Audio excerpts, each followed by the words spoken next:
Mga minamahal kong kapatid kay Kristo, di ko maisip na mangyayari ito.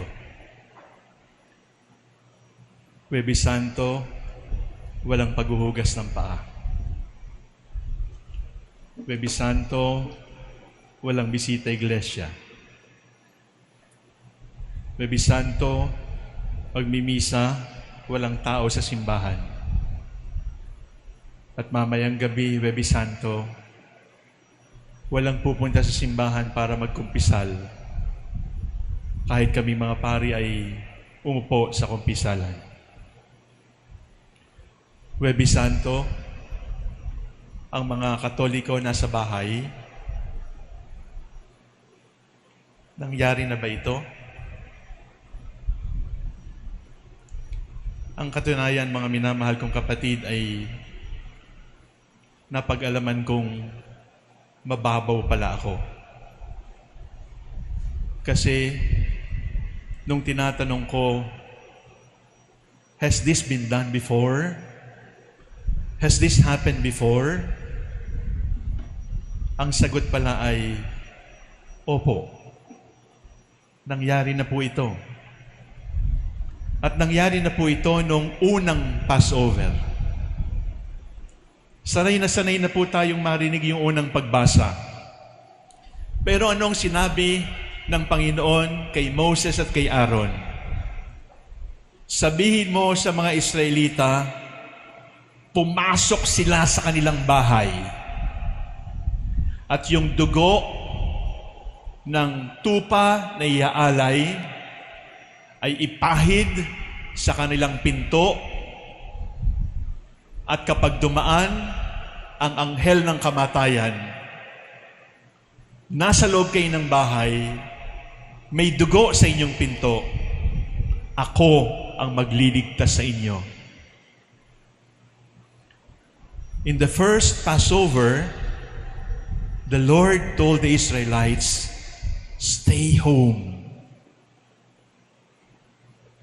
Hindi sila nakapunta para magsama-samang sumamba, at hindi nila nakasama yung pari sa bahay nila.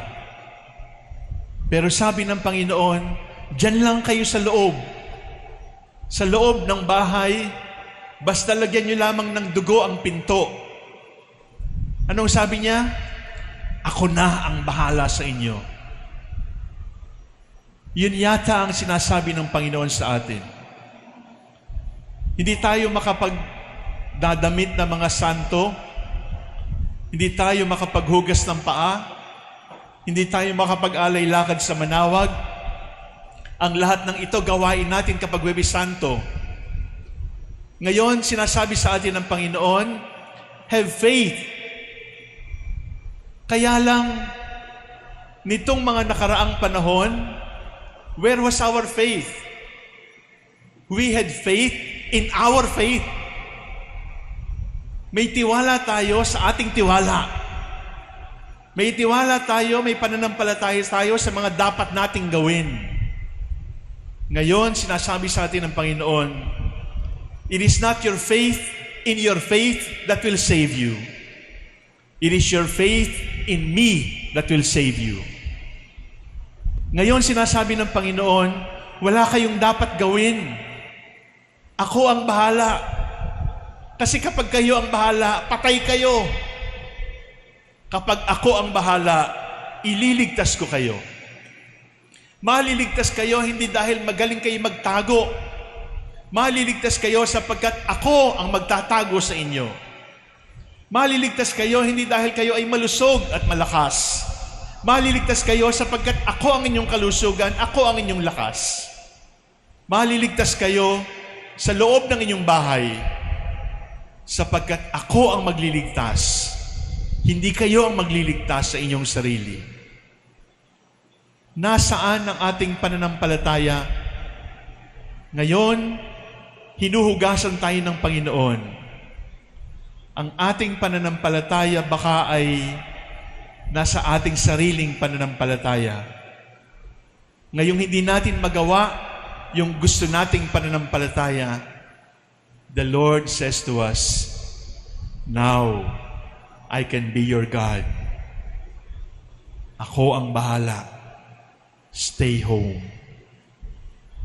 Pagdaan ng kamatayan, itatago ko kayo. Hindi kayo ang magtatago sa inyong sarili. Nangyari na ba ito? Nangyari na po. At gusto ng Panginoon na mangyari ngayong Huwebes Santo 2020. Holy Thursday, washing of the feet. Walang washing of the feet. Wala yung mga kinatawan ng pamayanan na magiging apostol. Pero ano ba talagang nangyari ng Huwebes Santo? Ang tunay na nangyari ng Huwebes Santo, bago yung paghuhugas ng paa. Una, hinubad niya ang kanyang panlabas na damit. Pangalawa, nagtali siya ng tuwalya sa kanyang baywang. At pangatlo, lumuhod sa harap ng mga apostol. Dahil masyado tayong nakafocus sa washing of the feet,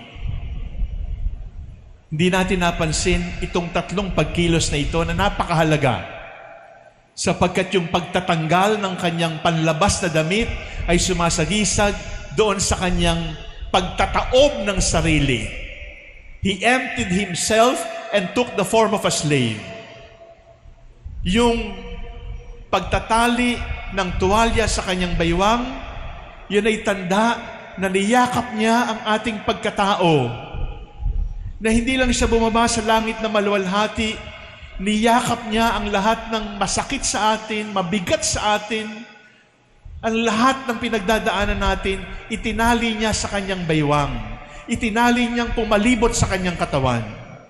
At pagkatapos, lumuhod.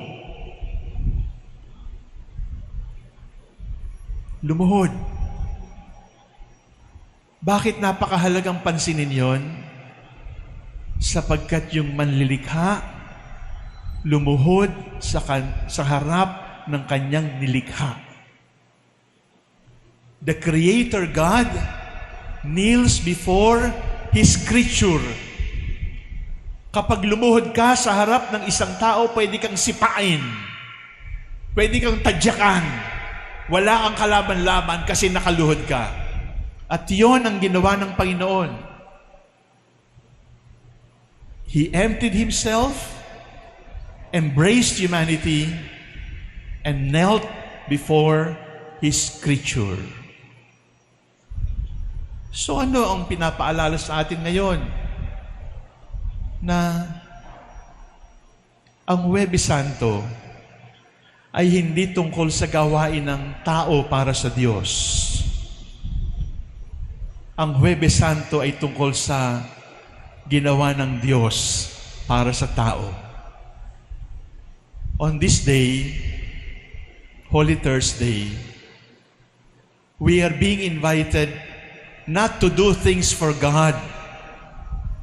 Rather, we are being invited to allow God to do His love for us. Evangelization is not telling people what to do. Evangelization is telling people what God has done for us. At ngayon, na hindi tayo makapag-alay lakad, hindi tayo makapunta sa simbahan, hindi natin magawa yung mga ginawa ng ating mga ninuno, ngayon sasabihin ng Panginoon sa atin, ngayong wala na kayong gagawin, siguro mayroon na kayong panahon para pagnilayan at unawain kung ano ang nagawa ko para sa inyo. Kasi masyado kayong busy sa gusto nyong gawin para sa akin. Hindi nyo na naintindihan ang tunay na ginawa ko para sa inyo. Pumunta agad kayo sa hugas ng paa. Nakalimutan niyo na yung pagkilos ko bago yung paghugas ng paa. You became so concerned about doing things for me. But I don't need that. I only need you to understand what I have done for you. And even if you spend your whole life trying to understand what Jesus has done for you, you will still not be able to understand it. That is how much God loves humanity. Ang Huwebes Santo ay hindi tungkol sa pagkilos para sa Diyos. Ang Huwebes Santo ay pagkilos ng pag-ibig ng Diyos para sa ating lahat.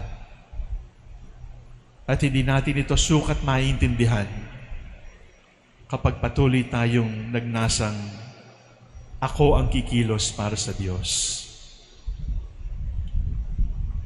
It is not what we have to do. It is rather what God has done for you. Ano ang tagubilin ni San Pablo? Iisa lang.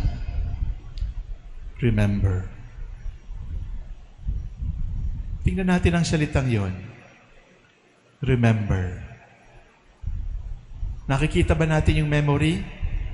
Hindi. Sapagkat ang memory ay gawain ng kalooban.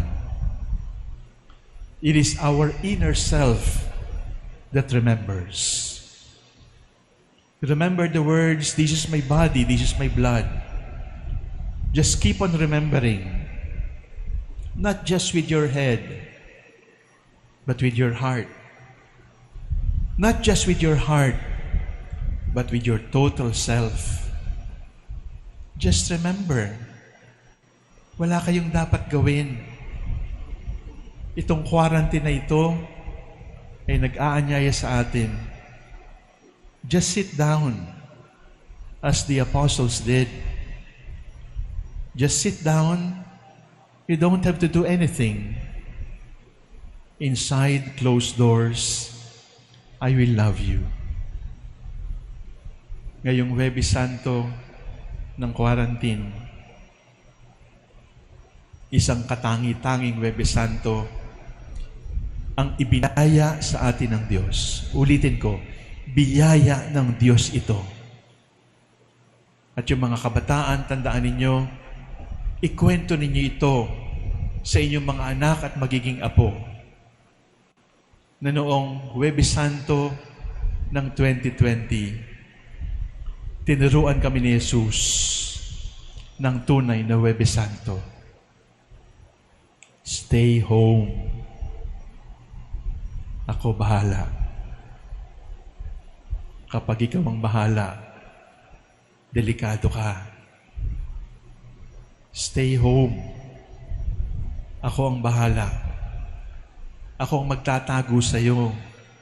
Ako ang kalusugan mo. Ako ang magtatanggol sa iyo. Hindi ikaw. Stay home. Be still as I pass by and know that I am God.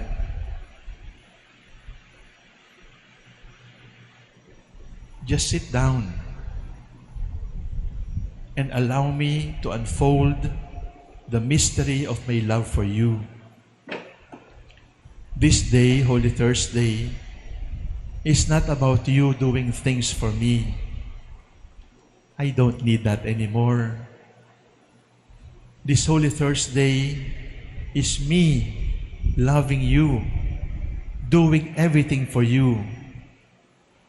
And you have been missing my message all these centuries because you were so busy doing what you want to do for me. Just sit down or kneel down and be alone. And remember. Remember with your heart. Remember with your soul. And let the memory of Holy Thursday bring you into tomorrow with much hope. Kahit ganito ang pinagdadaanan natin, maganda ang kinabukasang naghihintay sa atin, sapagkat ang Diyos ng ating alaala ay Diyos din ng pag-asa sa kinabukasan. Remember, let God love you. Stay home. Bahala siya.